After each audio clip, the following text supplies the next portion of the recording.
History is no stranger to creepy science experiments. The Nazis did them, Imperial Japan did them too. And let's not forget Dr. Frankenstein. And you know, the great thing about being an authoritarian country without mechanisms for public oversight is there aren't that many restrictions when it comes to experimenting on animals and people. So today we bring you the top 5 creepy Chinese science experiments sure to send shivers down your spine. Number 5. Cloning. First, there was Dolly. I'm Dolly. I'm a sheep from Roslyn, and people like to make a big fuss about the fact that I'm a clown. Clone. Oh, Dolly, you're hilarious.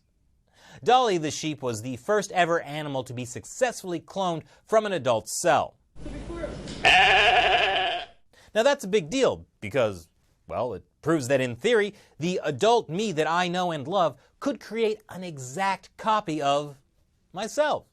Oh, what's that, Dolly? I mean, Shelley? Oh, it turns out Dolly was a lower order species and didn't really prove I can clone myself. But that's changed now, thanks to a recent experiment in China. Well, scientists in Shanghai have done it again, but this time they've cloned a couple of adorable macaque monkeys. They're named Zhongzhong and Huahua, which is a cute way of saying Chinese nation, because nothing says patriotism like science experiments on monkeys where most of them died. Seriously, they implanted 79 embryos and only 2 of them survived. With results like that, I definitely would have failed biology class. Maybe there's an easier way for me to clone myself. But anyway, technically these are not the first ever monkey clones. In 2000, scientists cloned a rhesus monkey named Tetra. But that was done using the much simpler method of splitting embryos. This new experiment, which was reported in January 2018, is far more advanced. According to one researcher, this new technology could be used to clone humans. But don't worry, researchers assure us they have no intention of doing that. No, I don't think there's anybody willing to do human cloning, and the society would not permit it. But like any new technology, once it's appeared, there's always possibility of misuse. The misuse of technology for a sinister purpose? The Chinese Communist Party would never allow that. Ugh. Let's just focus on the good parts. But let's be honest, we just care that these lovable monkeys are so darn cute. Aww. Number 4. Animal head transplant. Back in 2013, a Chinese doctor became the first scientist to take the head from one mouse and successfully attach it to the body of another. See, the mouse is face functional. Ren says that after having its head placed onto a new body, the mouse opened its eyes, could breathe, and make basic movements. Oh, and then it died a day later. What more could you ask for in a successful surgery? And Dr. Ren Xiaoping has conducted over 1,000 such successful mouse head transplants. An army of Franken-mice. Somehow it's still adorable. But it turns out the good doctor was just warming up. All those rodents were just the appetizer ahead of the main course, a monkey head. 就是说头移植过程中，我们在搬之前把供体和受体先放着，用这么一个 tube 把它给连接起来，就是说头和供体互相交换过程中循环不中断。 According to a 2016 report by the New Scientist, Dr. Ren pulled off the daring feat, the head off a monkey and reattached it to the body of another monkey. The monkey survived, but was only kept alive for 20 hours after the procedure, for ethical reasons, he said. Which is to say, the monkey could totally have survived longer if we had wanted it to. We swear it's all about the ethics. Yes, Franken monkeys are all about the ethics. Let's just move ahead, shall we? Number 3, human head transplant. Well, it turns out a monkey head wasn't quite headline material enough for Dr. Ren Xiaoping. 头移植呢，它是应该说是最后的一个人类医学的一个也是最大的一个挑战。 At a press conference in December, his colleague, Italian doctor Sergio Canavero, dropped the bombshell. The surgery happened successfully. Well, if it's the same kind of successfully as with the mice and the monkey... Oh, wait. What's that? The first full rehearsal has taken place in China. A full rehearsal? What does that mean? The surgery lasted 18 hours. And...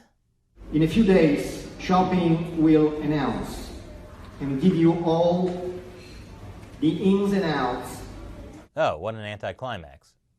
Well, it turns out Dr. Ren Xiaoping did give all the ins and outs in this article in Surgical Neurology International. First of all, just to let you know, the experiment was approved by a Chinese ethics board and the families of the cadavers consented. Still, I'm going to need to see a copy of those consent forms, if you don't mind. But in conclusion, drum roll please, Dr. Ren says that the test-run head graft was a great success. And by success, he meant both test subjects were dead. No, the surgery didn't kill them, he just did the experiment on dead bodies. So, take that success with a grain of salt. So, what exactly is the plan now? The next step is a full head transplant on brain-dead organ donors, and the first human head transplant is imminent. So first a Frankenmouse, then a Frankenmonkey, and now a Frankenstein. I can't wait. Number 2, easy organ donation. This creepy science experiment involves figuring out how to use the internal organs from prisoners executed by lethal injection. Now, if you've been watching China Uncensored for a while, you've probably seen some episodes about China's organ donation program. And for those of you who are new to the show, in China, donation means they kill you and take your organs. A lot of China's involuntary organ donors are prisoners who are given the death penalty. And in China, you can be given the death penalty for things like economic crimes. But there's a problem. Prisoners are now executed using lethal injection, so the organs get poisoned too. That means after the transplant is done, the host body often rejects the organ. But thanks to the groundbreaking research of one Wang Lijun, China can continue to extract organs from unwilling donors and not worry about a thing. According to the China Organ Harvest Research Center, Wang Lijun carried out thousands of what were effectively live human experiments, and his team made step-by-step scientific success in making it possible for an organ to be accepted by the recipient after lethal injections. By the way, Wang Lijun is not a scientist or a doctor. He was a police chief who worked with purged former CCP official Bo Xilai. Wang is the guy that fled to the U.S. consul in 2012 and triggered a huge scandal that exposed the factional infighting within the CCP. And he's now serving a 15-year prison sentence for corruption. Sounds like just the kind of guy who should be working on cutting-edge scientific breakthroughs involving dicey ethical issues. Wang's research paved the way for organ donations from even more unwilling donors. Prisoners of conscience like Falun Gong practitioners, House Christians, Uyghurs, and Tibetans. These are different from prisoners given the death penalty since they are imprisoned for their beliefs and then just quietly disappeared into the system. And according to reports, there are a lot of them. Yes, political prisoners can rest easy now knowing that the organs forcibly plucked from their bodies will give the gift of life to wealthy Chinese patients without any poisonous side effects. And number 1, human body plastination.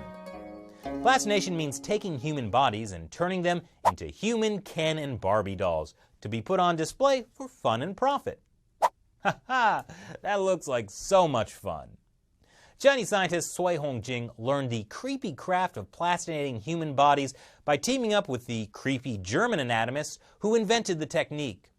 But the two parted ways, and Cui Hongjing later set up his own plant in China and perfected the art/science of turning people into plastic.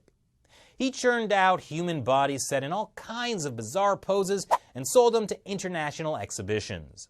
And he made a killing. Well, actually, someone else did the killing. You see, Chinese people tend not to donate their bodies to science. Then, where did all these bodies come from? Well, at first, Cui Hongjing implied they were donated. Then he said he didn't know. Then, after a lawsuit, the exhibitions were forced to put up a disclaimer saying that they got the bodies from the Chinese police.